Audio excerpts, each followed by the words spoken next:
This is Advocate Anurag Lakhotia.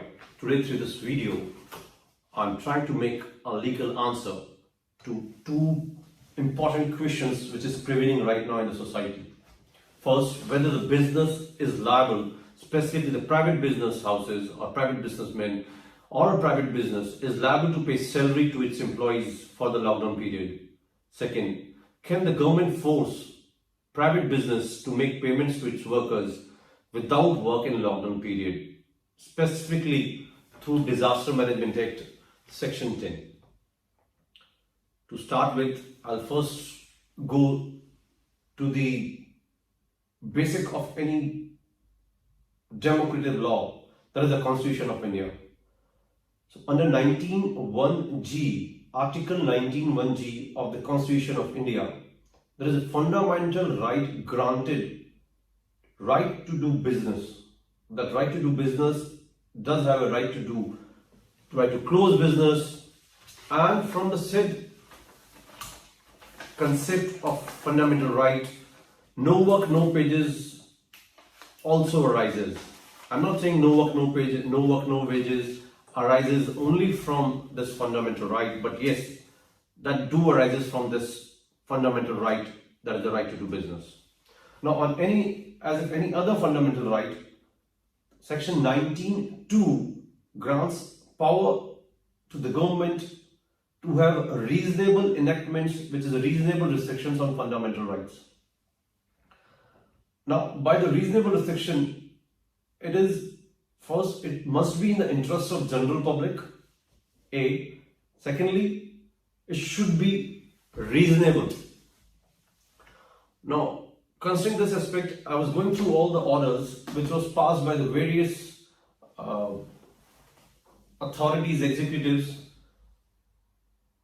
The major one is 29th of March 2020. There is an order of Ministry of Home Affairs. In its top body itself, it clarifies that this order has been passed considering the situation that the migrant workers during this lockdown measure, what had happened? जैसे ही lockdown किया गया तो ये migratory workers हर border पे लाखों की तादाद पे जाके खड़े हो गए to reach their home back. Now, at that moment, with that context, an order dated 29th of March 2020 was passed by the Ministry of Home Affairs considering Section 10, Subclause 2, Subclause L of the Disaster Management Act 2005. Now, as per that, the point number 4, point number 3 says, all the employers, be it in the industry or in the shops and commercial establishments, shall make payment of wages of their workers at their workplaces on the due date without any deduction for the period their establishments are under closure during lockdown. Now, I have put an emphasis on the point at their workplaces, whereas in the body it started with the migratory workers. So prima facie, this order was passed to tackle that specific situation of migratory workers, which has been tackled by the government by its own, by creating and having different measures. However, if we continue to have this order still prevailing, then I believe this order, in my considered opinion, this order is only for the migratory workers, and that to be paid at their own workplaces. Now, to test this order vis-a-vis whether it's reasonable or whether it's in the interest of general public. So first of all, this order was flowing from Disaster Management Act, and that too specifically from Section 10, Subclause L, that says, lay down guidelines for or give directions to the concerned ministries or departments of the Government of India, the state governments and state authorities regarding measures to be taken by them in response to any threatening disaster situation or disaster. Now, this gives the power to give directions to the state governments. It does not have any power to give directions to any private individual business house which has its fundamental right, that is the right to do business, and doing business means taking work and then paying salary. First of all, it's something like you're asking a juicer to keep on giving juices without any fruits. The thing is, it is going to close down. So whether a closure of a business is interest of general public, big no. Save business, save economy. And it can't be reasonable to ask a private employer to keep on paying wages without any work. This is actually defying its fundamental right, that is the right to do business. So the order 29th March 2020 A was for migratory workers only. B was for that situation only. C was, as per my considered opinion, is ultra vires to Constitution.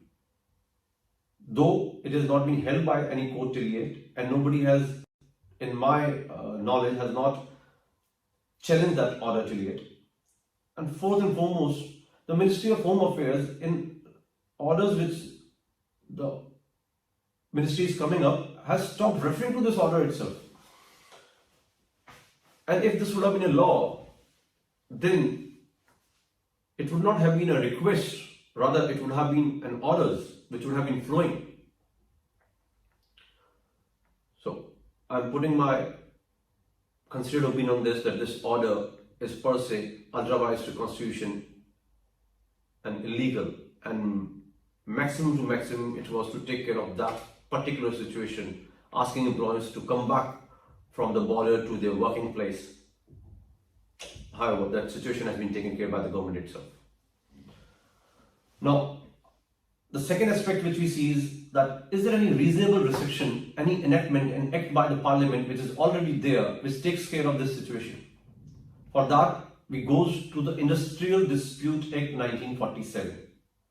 The Industrial Dispute Act 1947 defines in section 2KKK layoff.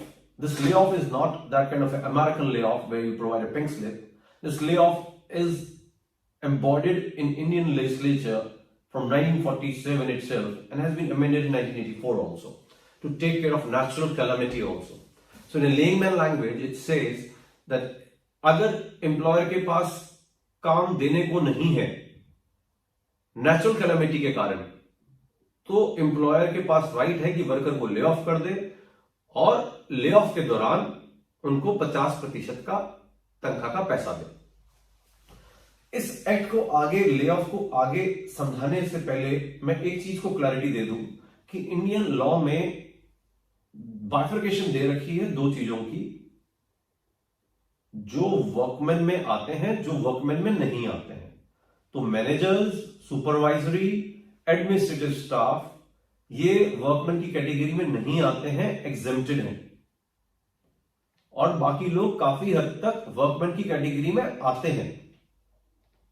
तो जो workman की category में आते हैं, exceptions को हटाकर ये section 2S of industrial dispute act में दे रखा है, उसी पर ही इंडस्ट्रियल डिस्प्यूट एक्ट लगता है जो वर्कमैन की कैटेगरी में आते हैं।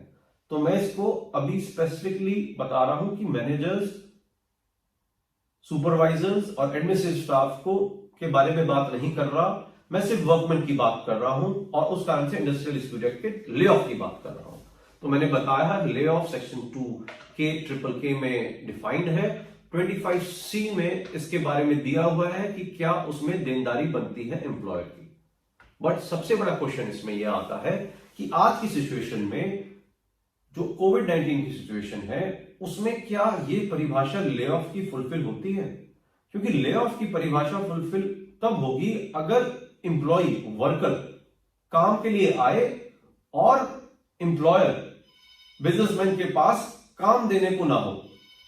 इस सिचुएशन में तो वर्कर भी काम के लिए नहीं आ रहा है, ना आ पा रहा है अपनी सर्विस रेंडर करने के लिए। तो इस सिचुएशन में ये जो ले ऑफ की परिभाषा है ये भी नहीं लगती, और ये चीज हम स्पेसिफिकली ले ऑफ के अंदर जो सेक्शन 2KKK में एक्सप्लेनेशन दी गई है उसको देखते हुए भी उसमें से भी इसका मतलब निकाल सकते हैं। स्पेसिफिक उसमें लिखा हुआ है every workman, explanation में every workman whose name is born on the muster rolls of the industrial establishment and who presents himself for work at the establishment at the time appointed for the purpose during normal working hours on any day and is not given any employment by the employer within 2 hours of his so presenting himself shall be deemed to have been laid off for that day within the meaning of this clause. Meaning thereby, if the worker is unable to render himself for the services, it will not be a layoff. So at present law में maximum in my considered opinion लगता है no work, no wages का law. Rather no work, no pay. अब मैं बात करता हूं manager, supervisor, administrative staff की, तो वो तो प्योरली एक इंडियन कॉन्ट्रैक्ट एक्ट से कॉन्ट्रेक्चुअल एनेक्टमेंट से लागू होता है, जो कि उनकी अपॉइंटमेंट लेटर है. अगर अपॉइंटमेंट लेटर नहीं है तो ओरल कॉन्ट्रैक्ट है. अब उस ओरल कॉन्ट्रैक्ट के हिसाब से फोर्स मेजर आज तक हालांकि किसी भी जजमेंट ने एम्प्लॉय रिलेशनशिप पे नहीं लगाया है, बट हाँ मैनेजर, सुपरवाइजर, एडमिनिस्ट्रेटिव स्टाफ, क्योंकि उनपे ये सिविल कॉन्ट्रैक्ट लगता है, इसके लिए section 56 of Indian contract act frustration of contract will apply. Again, as they are unable to provide any services, they will not be having any benefit or salary for the said period. Having said all that, I'll come to one point now. In a complete closure, for worker, employer, for worker or a staff, there is no work, no pay in my considered opinion. The prevailing order of Ministry of Home Affairs was related to migratory workers, and as per my considered opinion is ultra biased to Constitution of India and is challengeable in court of law. However, till it is not challenged, it may be treated as still prevailing only for migratory workers. Now come to a point, that is COVID-19. Everybody is in home. How to survive? So on a humanitarian ground, as well as for business strategies for retention of employees, if the business can take care of that finance, I would suggest that you come up with some COVID allowance and pay certain amount to your employees in this trying times so that they can also survive this time. And when the business opens up, you have your employees ready to do business. नमस्कार. और इस नमस्कार की आदत अब हमें डाल लेनी चाहिए.